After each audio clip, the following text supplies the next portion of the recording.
What's up, guys? Welcome to the Derek O'Shea Show. Hope you guys enjoyed this interview I have with Topher. I don't know if you've ever heard of Topher, but maybe you've heard some of the songs like The Patriot and Let's Go Brandon. But he has a new CD, a new album dropping out today. Link is in the description and below. Support him. Support voices of change, voices of reason. This guy has a heart of gold. He's an amazing human being. We get into some great discussion about creating new spaces, and especially within the conservative movement, because there seems like to be, if you look at stuff like CPAC and stuff like that, it's like, if you're a conservative, you can only listen to this kind of music and do this kind of thing, and if you go outside of that, well, it's just un-American, or whatever crap. So I hope you guys enjoy this interview, because we get into some real discussion, some honest heart-to-heart conversation about creation and creating new space, and what went into this album, and what to expect, and just an overall fantastic interview. Tell your friends and family about the Derek O'Shea Show.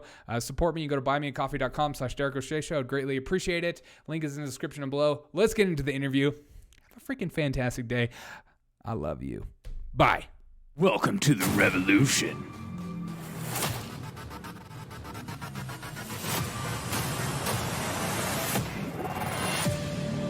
Hey, so you got a new album coming out, 222. What is it called? Once in a Century?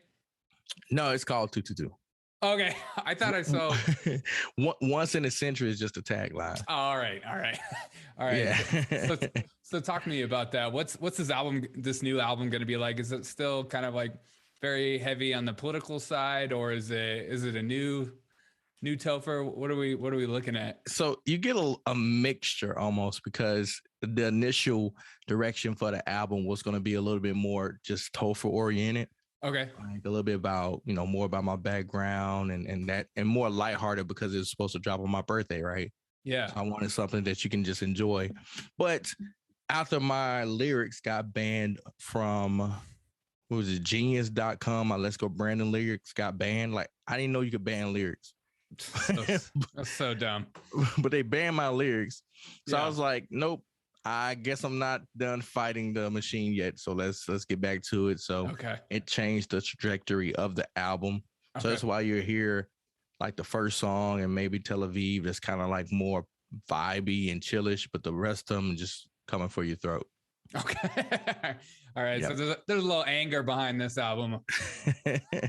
Just a little bit, but it's I think instead of I left a little note on the physical copies, saying kind of like, if there's anything you can take away from this album, is to keep God first and never trust the government. So that's kind of what I want you to get from this album. Out of everything I'm talking about, okay, don't trust the government. Oh, so maybe a righteous anger then. Yeah, definitely. Speaking of censorship, so I was going to ask this question, like, what are your thoughts on like the music industry and a lot of these older artists desiring to censor people, and just the artist community in general seem like they're just totally cool to censor people and tell people how to produce and make their art? About like Neil Young. Yeah, sure. Neil Young. Who else did that? A bunch of old boomers. I don't know. Yeah, I don't know.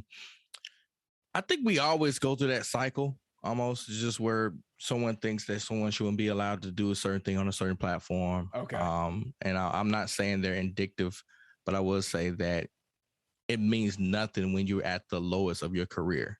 Like, you typically don't see anybody at the height of their career coming out here trying to do these or talk about these, injustices and those type of things and putting it all on the line. It's always somebody that's dead and gone, and they're just trying to revive whatever left they have of their career.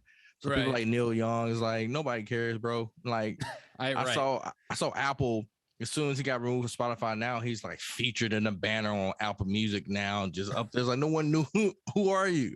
I know. So it's just, I see it all the time, and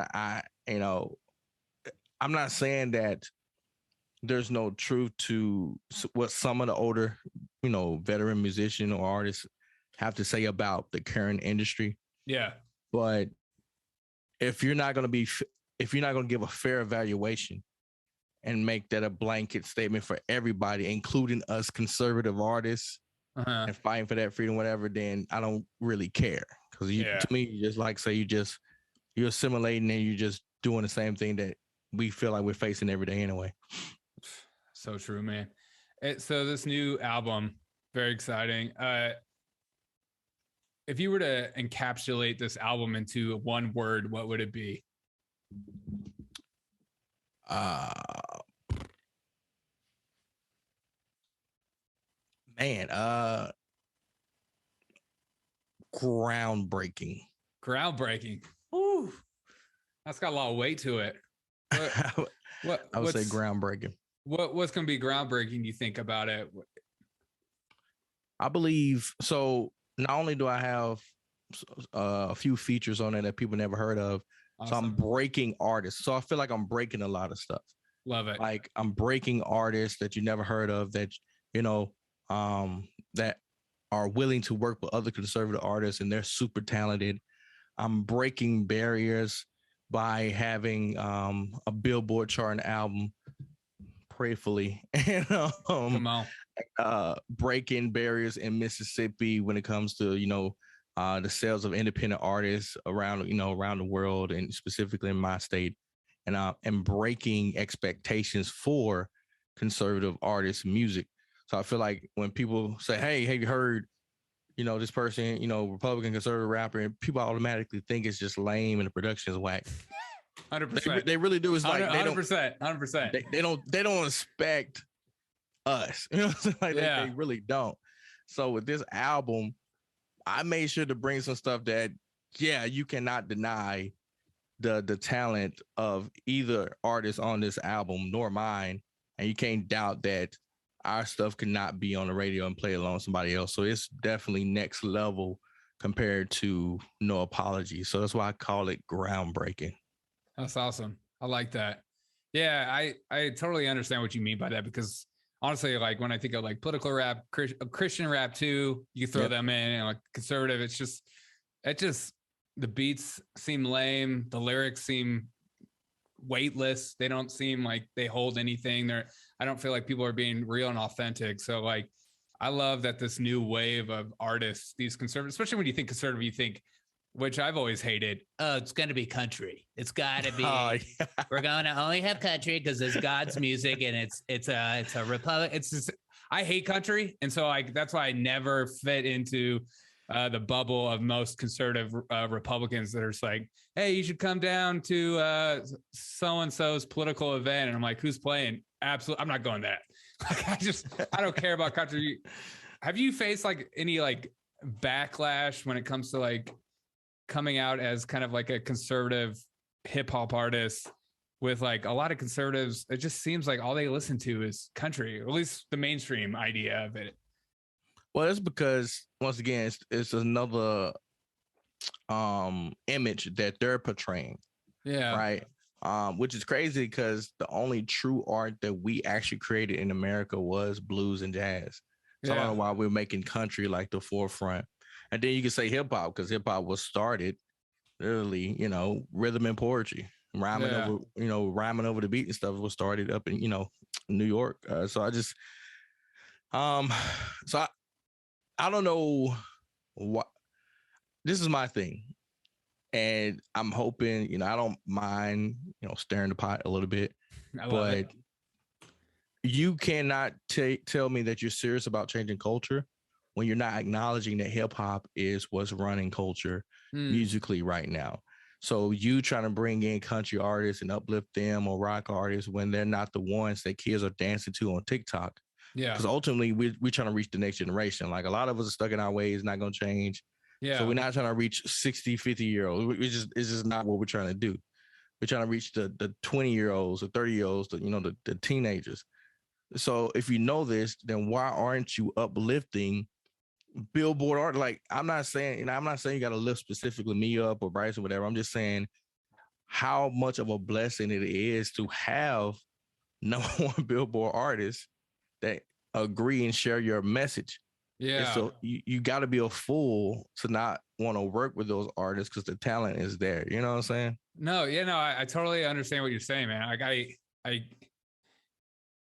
I feel like, I'm referencing, you put out a tweet, you said, when my album 222 makes noise and defies logic, I don't want no conservative outlet covering my success after the fact. You didn't care before, so keep that same energy. We did people Gucci 222. So is that what you kind of mean? Like, Like, yeah, you don't care, so why don't act like you care now when like election season comes. yeah. So yeah, I feel like at least I always tell people like this. The reason why I feel like we miss out a lot on elections and we lose a lot of battles is because at least the Democrats are in touch with culture. Yeah. Like it might not be in the direction that we wanted to go, but at least they're in touch with culture.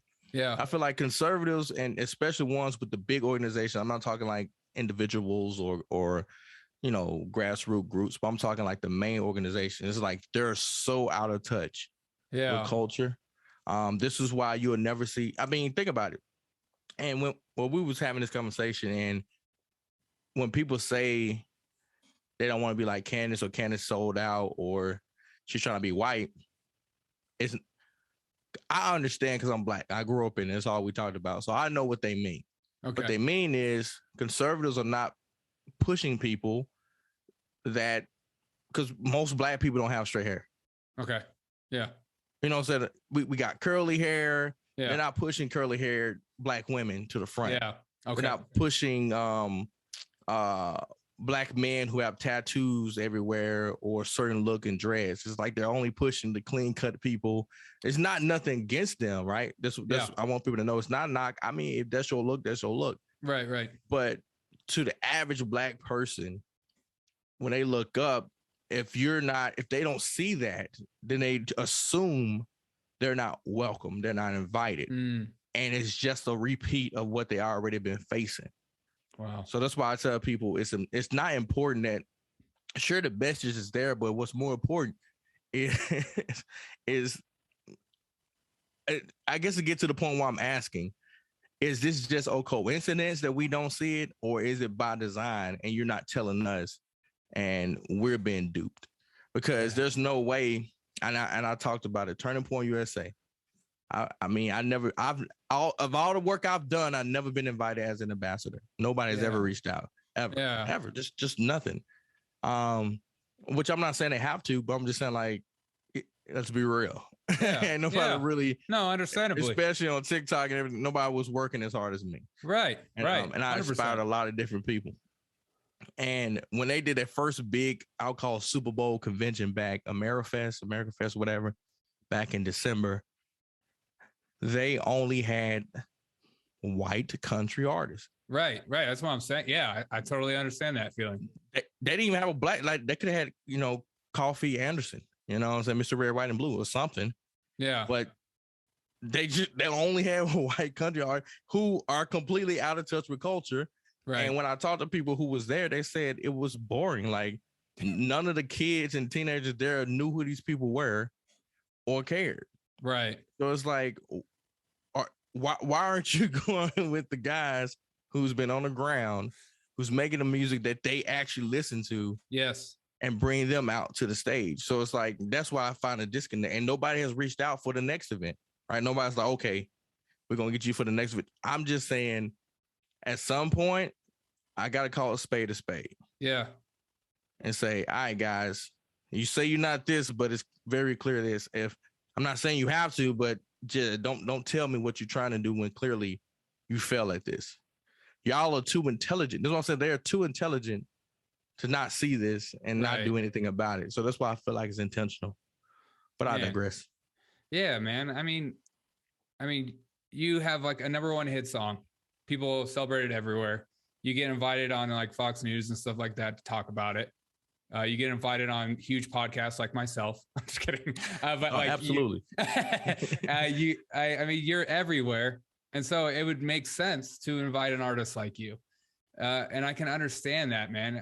I'm wondering if you feel kind of like almost neglected by this, like the Republican movement in a way. Like I mean, to be honest, I would feel that way. Yeah, I won't say neglected. I just will say, just not respected. Okay. That's huge. And I say this because, and it's all politics. I know. I get it. Yeah. You want to pay these people all this money, and what you do have, you don't want to pay the artists. Newsflash, people. politics, I say this all the time, is downstream from culture. Yeah. It doesn't matter what type of politician you put up. It could be the dopest person ever. If you ain't attacking culture and changing that person ain't gonna do what you think is gonna do. So why are you putting so much emphasis on these freaking politicians and these speakers, you know what I'm saying, versus actual people who can impact culture? There's pillars. There's, like I said, there's music and arts. You need to be funding that. Yeah. Education institution, you need to be funding that. Yeah. Belief and faith, sure, you know, we try to do our best, you know, that's individual level, but it's like, once again, we have an opportunity. People are looking for it, and we just sitting back like, I guess it's just gonna fall in our lap. I'm just like, it's not, guys. And I'm gonna still do my thing regardless of how they feel or what they do or don't do. 100%. Because I see the fruit of my labor, right? I look around, kids in my wife's school know who I am now. They're excited about me as Topher. Yeah. Right? That's all. Oh, he's a successful rapper. To them, I'm an alternative. And that's what we need to be pushing up. Like, whether they end up being conservative artists or not, at least they know there's another way to be successful as a hip hop artist versus having to talk about chicks all the time or talk about drugs or always shooting people up. You know what I'm saying? So if we have these alternatives, we need to be presenting them. And instead of always just bashing down their alternatives, just like all we do is bash Eminem. But who is our alternative? Eminem. I hate gangster rap. Okay. It's like, are you going to present something else, or are you just going to hate on what they do? It's like, so it's like, it gets on my nerve, and it get on everybody's nerve, you know, just not mine. It got other conservative artists. It just bothers me that watch, if this album is going to make a crazy amount of buzz after the fact, and that's when they're going to want to be like, hey, Toph, you want to come on for an interview? I'm going to be like, no. I was like, I'm tired of creating buzz just so you guys can come piggyback off of it when you should be creating the buzz for me, or at least together, because we should be teammates in this thing. Preach. You know? Yeah, no, I totally, man. Yeah, it's almost like they just use you, you know? They're just like, oh, are you hot? You're not hot right now. I'm not going to use you. Oh, you're big now? Come on my show. Maybe I'll get some of your followers or listeners to be subscribed to my show now, as opposed to just like, I like what you are about and I love your music and I want to support you as a human. Come on my show because you're an interesting dude. Like, right. It's like, what happened to that? Like, it's what I'm saying. Like, it's once again, I can't differentiate between that and you trying to take advantage of me when you only bring me on when it's a topic that you feel like only I could talk about as an artist and get away with, or when I'm buzzing versus, like I said, versus breaking the artist. Like, I just don't understand it sometimes, man, because we'll bring all kind of people on the show. We'll write up all kind of silly articles. You know how many articles about Eminem was written? Millions. Like, I don't know the whole right wing side, but I know Breitbart wrote like 3 different articles. And about him kneeling? Is that what you're talking about? Yeah. Uh-huh. In like 3 days. So, I mean, going in. Yeah. Who cares? I was like, who cares? Most conservatives, no one cared. He wasn't. Once again, you creating this. I don't know, man. It just bothers me, man. Just bothers me. That's all I can say. It's irritating because I know what works. And I just like present this to the kids. Yeah. Like fund us, like do something. And I'm not saying you got to throw money my way, but God, dog, like hand ups or just invite us on the show. Well, you're right. You're trying to create a culture. You're trying to create like a newness, as opposed to like, no, here's your box. You're a hip hop artist, so you have to act this way. You have to look this way. You have to you can only vote this way, or whatever box they want to create. And so I can understand you're like, no, I'm here to create a new culture, and a culture that is the future. Yeah. Will you join me? And they're like, nah, I don't know. Are you going to create buzz? Are you going to do anything for me? And you're just like, you're the big dog. you're supposed to be bringing in you're supposed to be making disciples, you're supposed to be making new leaders. You're supposed to constantly be creating a new culture. Like the whole point is to like help one another out so that we become big together. It's not like we're not out here starving. We want to like encourage and help each other. I mean, honestly, I wish I could have you on my podcast every week, but I just realized that you're busy. You're a busy dude. Cause I just think you're interesting. And I like the kind of that I want to support. And I like the kind of hip hop that you put out. It's just different. That's why I'm interested into it. It's not like, I love the halftime show. I was dancing when my grandpa was telling me like, you don't know a single word. I'm like, dude, I know every word. like you're so crazy, dude. Find me in the club. Yeah. Full of thugs. Like when Kendrick Lamar went up, I was just like, but I love Kendrick. But like, yeah, I could just create the culture, be a part of the culture and notice what's new. And the old way didn't work. And I would say this too. And another reason what's kind of pissing me off about that whole thing is they're only attacking hip hop. Yeah. Right. There's like, I haven't heard anybody. Country music talks about the same stuff. Right. You know what I'm saying? Like it's the same, sinful world in country music and pop music and everything else. Yeah. But even black conservatives like only gangster rap. Really? Like y'all, that's the only time y'all want to speak up. That's not the only thing influencing. And if you're gonna say it's influencing, then why aren't you talking about the ones who like us? Then but I was like, but you also can't fall down that trap because I don't believe music influence to that extent, because then next thing you know, you're gonna be like, well, video games are violent, or movies. It's like no one looks at music for some reason is the only form of entertainment where people think it's just serious. It's like at some point we gotta recognize music is entertainment as well. Oh, 100%. And you just gotta be better informed. Put like this: just how you wouldn't let your kid watch any crazy sex scenes or violence in certain video games and movies. Same thing with music, but it doesn't mean that you can't watch it when you become an adult, when you get a mindset because you understand it's an entertainment. Yeah. Right. Because I'm gonna play Call of Duty. Call of Duty, all we doing is blowing people up. I'm pretty sure that's sure that's something. That's fun.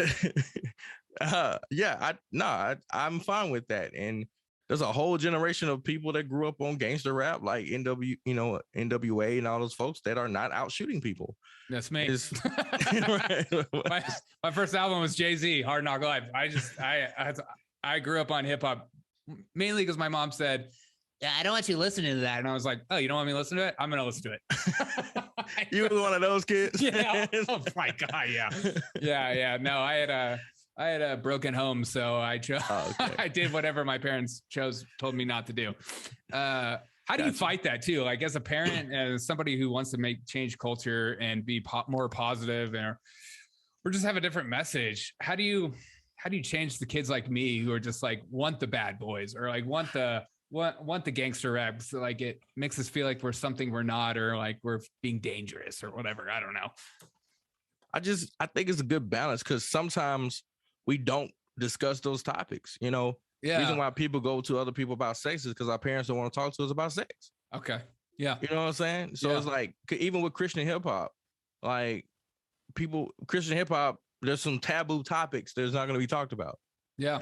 So they'll go somewhere else and try to learn about it, and they learn the wrong way, when instead you should be talking about everything, but presenting it in the proper manner, So same thing with everything. It's like kids are curious instead of just like suppressing them to obviously, if they want to have sex, but like, obviously you're not going to have sex here, no respect. But if you do have sex, let's talk about the proper ways to do it. Let's talk about what's going to happen if you have a baby. Like, just really break this stuff down, And I think that comes from the conservatives trying to paint themselves as a Puritan, they want to be pure. That's why they don't like any edgy stuff for the most part, like edgy people or people that come from a scruffed up background and still look like they came from that background, Yeah. They want somebody to look like they done cleaned up and recovered, but it's like, no, some scars don't heal and some scars are visible. And that should be praised as well, because it's more about, you and your mind changing in the decisions you're making now than it is what you did in the past. Yeah. So I tell people all the time, that's why I wear a hoodie and beanie. That's why you will always see Topher in a hoodie and beanie. I don't want to dress up for Fox News. I don't want to dress up for nothing.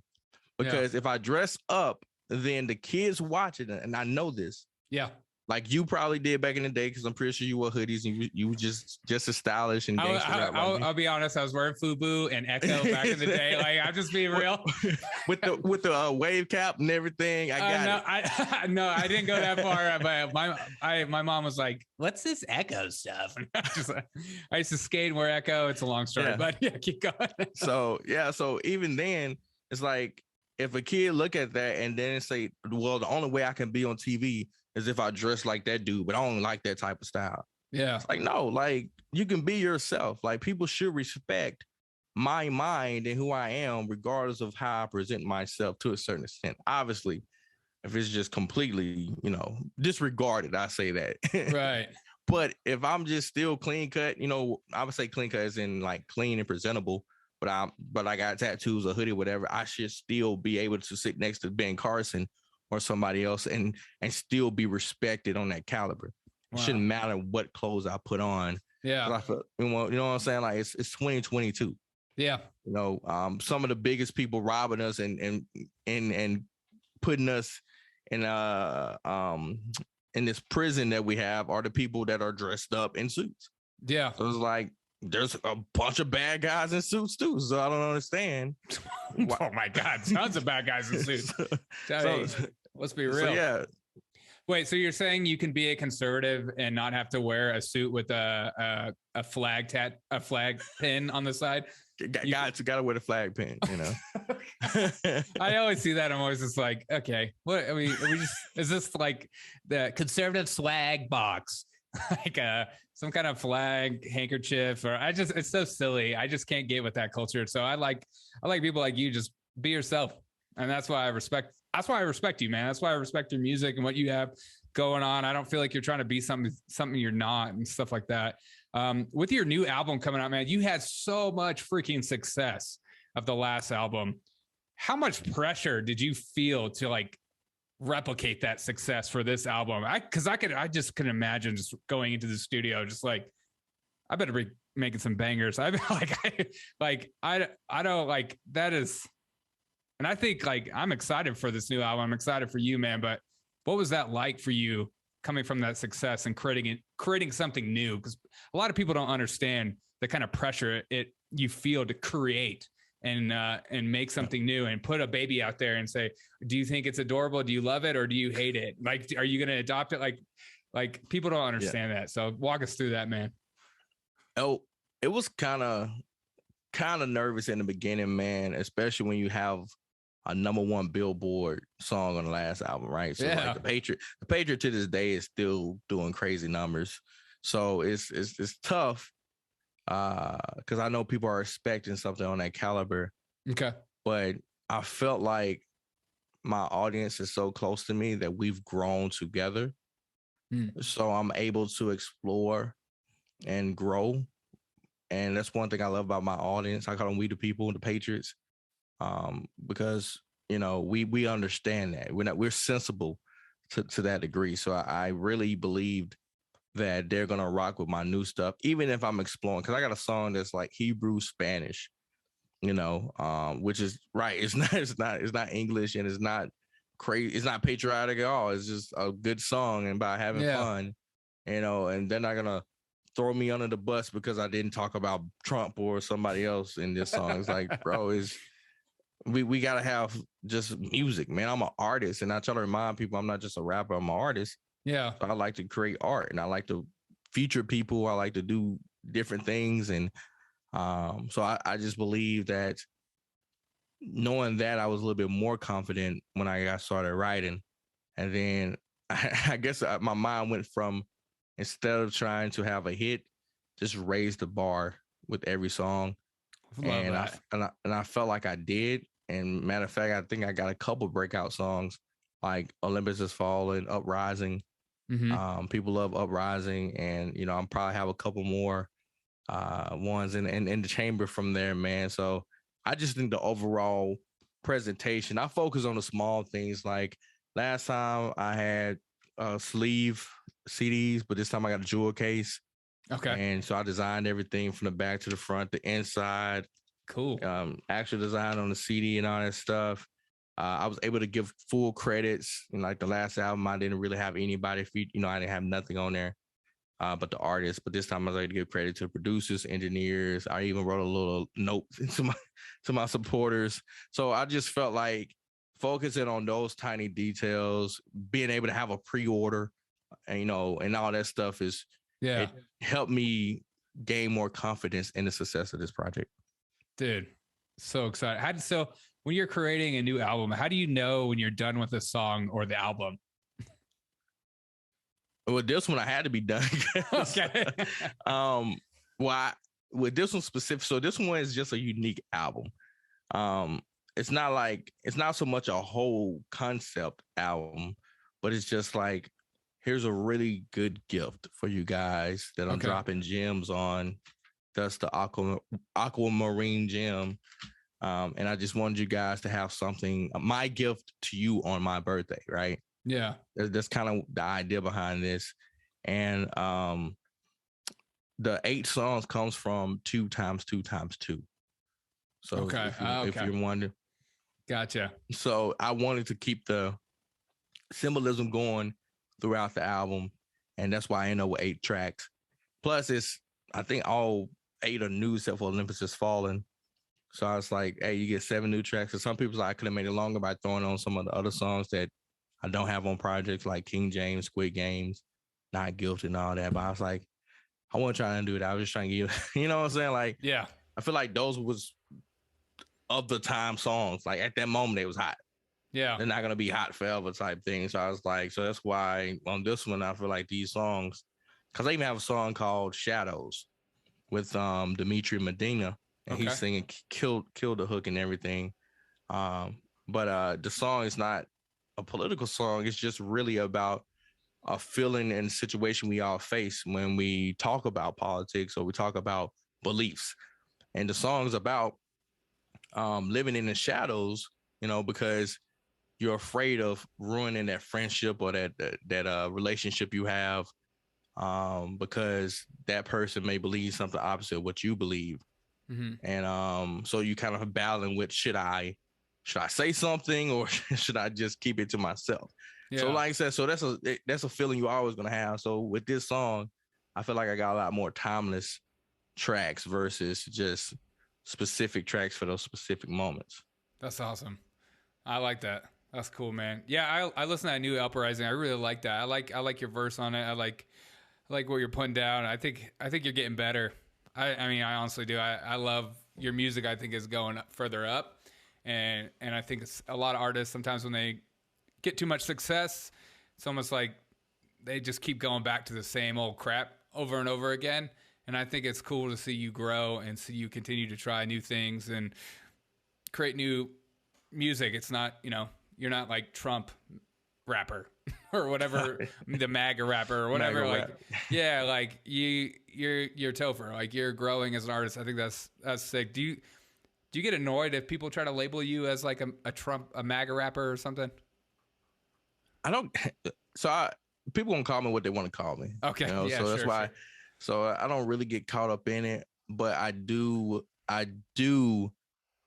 hate sometimes when conservatives self-impose those things. Yeah. Right. It's like instead of Topher Billboard artist, like Topher Billboard conservative Billboard artist. Like it doesn't say conservative on my plaque. Yeah. You know what I'm saying? Like, right. It's just hip hop artist.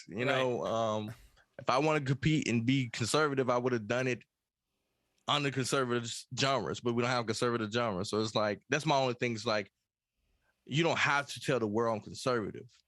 Sometimes telling people what that is turns them off from listening. Yes. And because they're going to hear it. They're clearly going to hear it in songs like Olympus Has Fallen. You're going to know, okay, this guy is not a Democrat because he's not for the BS, right? You're going to know. Right. So let them kind of figure it. I feel like sometimes we miss out because we are always trying to be proud about something. It's like, let people find out, like they're going to find out that Topher is this. That's my only pet peeve about that. It's not so much that I really care, it's just that I know that we're missing out on opportunities to change people because we're so focused on being labeled a conservative.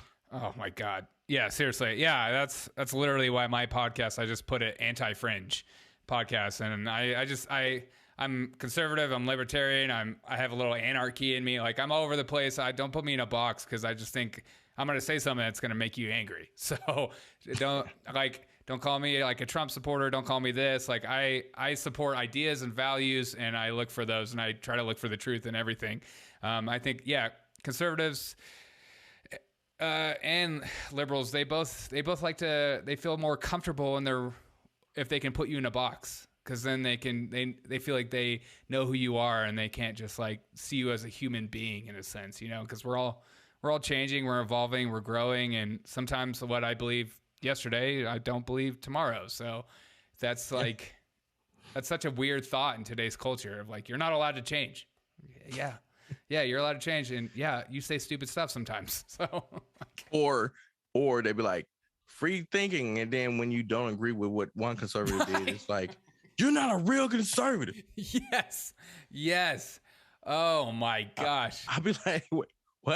Like, I don't. So you're basically telling us you want us to be free thinkers, but you don't. Like, you just like saying that. Yeah. You just want us to be robots and think the exact same. Yeah. I mean, you'd be surprised how many conservatives will like message me and just be like, well, I thought you were conservative, but this is not okay to say. And then they'll just like delete me off me, or they'll write a post about me. I'm just like, we're all like, I thought we were for freedom of speech. No? All right. I get this. So my question for you, starting to wrap up. My wife always asks me, like, why do you keep doing this podcast? You're not getting paid. Like, you're doing it just for fun. You could get canceled. You could, like, your whole life could get ruined. My question is for you, man. Like, why do you do what you do? Like, why not just go get a job and work your way up and just be a good old American, like, or whatever? Like, why not? Why are you doing what you do, man? What makes you do it? One, I've always had big aspirations. So me doing this and having these thoughts and wants is nothing new. Ever since I was a kid, I told people I wanted to rap since I was 10. So back then I already knew, it's like, man, I got to get a record deal. I'm gonna do this and do that type of thing. So I've always had, because of my background, I grew up poor, you know what I'm saying? Domestic abuse, all that jazz. So I just wanted to get as far away from it as possible. And so I determined, after I started to specifically mention more political leanings in my music, I'll say that it was because there was no representation at all. Yeah, like zero. Nobody. No, if someone talked about the police, it was always negative. If someone talked about America, it was always negative. If someone talked, you know what I'm saying? So it got to the point where I'm just like, it's just not true. You know, it's just, no, there's some positive, like, America is not perfect, but it's great. You know, it's like, we need to make it great again. No pun intended, but it's like, it's pretty bad right now. But I'm just saying, like, it's just not perfect, but we've done some fantastic things when it comes to championing the rights of people, equality of opportunity, and everything else. But we downplay it so much because so many people can grift off the idea that we haven't. So I just want people to know that it's not. So I want to try to create that balance of both perspectives, because there are a bunch of kids like me, because I didn't have that perspective. Well, I had the perspective where I'm saying I didn't have nobody to come support that perspective or reinforce that perspective, because they weren't allowed to come to my school and talk to me and that type of thing. So I'm hoping with my music to let those kids that think like that, that they're not alone. You know what I'm saying? I'm a black person, but I don't hate white people. I don't believe in white privilege. You know what I'm saying? Like, surprising. Whoa. I forgot to mention that I had white privilege before I started this podcast. I'm just kidding. So I just like, no, I don't believe in white privilege. I just don't think white people are superior to me, or I'm less than, or the laws. It's like I live in this world, and like it's almost people have to create an alternative reality to support whatever they believe, because no, and even if something happened to one or a group of black people that's in that specific area with those specific people, it's not happening in every corner of America. It's like there are real people. I said if it was widely accepted, then people would not go to jail when they find out. I don't understand. The same thing with rape culture. Like, we got a rape culture. Where? Like, ain't no dude over here just sitting here and seeing somebody being raped and be like, oh yeah, man, get yours how you get it, bro. Oh, hell no. I would jump right in. No way. No way. Like, it's just not a thing. But they were like, yeah, we live in. No, we don't. Once again, there's a small minority of people doing bad things, and our society, as a society as a whole, do not accept it. And I believe that, and I want people to know that, because if you don't talk about those things and put that information out there, that's why I tell people get to the facts, because if you don't present the facts, then they're gonna live in a world of fear, in a constant state of fear, which we don't need, right? Because then you start doing things that you shouldn't do, out of fear. And next thing you know, you don't want to hang around white people because you fear people. You don't want to hang around men because you're afraid something gonna happen to you. It's like, no. There are some real people out here, which, like I said, I just want the representation to be equal, and regardless of how the media does it, that's why I hate that they don't cover these things and bring us on to talk more and present our music. But like I said, I'm starting to see the shift because of the talented crew we have talking about this information and presenting it on our side. So that's why I love the movement, because once again, it comes from a place of authenticity. There's nothing in this movement for the main part, a lot of us are in it for the right reason. Obviously, some people are in it just to get the check, call it a day. You're gonna have that. You're gonna have that anywhere. But for the most part, it's genuine reasons. I mean, that's why they hate you, dude. Like, they hate you because you're honest and you're real and you speak for the truth, and they want us to live in fear. They don't want us to have conversations with each other. They want us to not see each other as equals or as human beings. Like, they want us to fear having conversations like this. They want me to feel like I have no idea what it's like to be you, or like you have no idea what it's like to be me in the end. And they want us to segregate one another, because then they stay in power. It's easy. It's easy win. Easy win.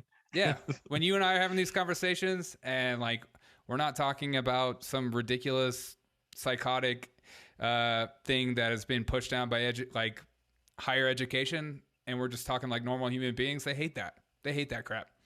But I think people are drawn to it. That's why they hate Joe Rogan so much. It's like, they just hate like people like you and me having a voice. They can't do it. Oh man, our power is but slipping away from us. We must act now. It's like, bro, stop, man. And I just hate the people that fall for it. And and like I said, conservatives virtue signal too, and gets on my nerve. Yes. And it's like, sure, I mean, but don't be mad when the left do it if you're just gonna do the same thing. No. It's just, I don't know, just be good people. You know what I'm saying? Like, just love people. I don't know how hard that is. I just love people. I would literally want to see people succeed. In everything they do. That's awesome. And I feel like that's why I have the success I have. It's because I give so much. Like, I literally give so much. Like, I laugh because I made one video, and I thought about this fun way of promoting the album by giving away $200 to win $2. And I posted it to my Instagram. All I heard was it was, for the most part, everyone's like, cool. But, out of 100%, maybe 20% was some Christians. The Bible says not to video record or show the world when you give. Okay. Yeah. And I was just like, guys, if we never show goodness in the world and all they say is negativity, what do you think they're going to think? People need to see good. Just how people are inspired by bad, they are inspired by good. People need to see that there are successful black men that can give tips of $222 in America. Yeah. to a white waitress who's waiting my table. Because you would think that black people are the only ones that wait tables around here the way they have things set up. You know, so it's like, no, they need to see this type of stuff. And I always laugh too, because like y'all take it completely out of context, because they refer back to Matthew 6:1, where it talks about don't let your left hand know what your right hand doing. Yes. But it specifically says needy. If a waitress is serving you, I doubt she's considered needy. It's called doing her job, and I'm tipping her for doing an excellent job. Yeah. So I don't, once again, like I said, it didn't even apply, but you can't tell these people nothing, man. It's like, I don't know, man. Y'all just want to be bitter. Either y'all mad because you can't tip that much and you just hate that I'm showing that you can. That's why I really believe it is. Yeah. You know? It's always that. It's some kind of insecurity, dude. Like, that's all it is. Like, people that talk so much crap to me or say terrible things, I just know it's some kind of insecurity. I know that verse that they're talking about. It'd be different if you were just like, look at me, 225, 222. Does this change your life? How did I change your life? Am I amazing or what?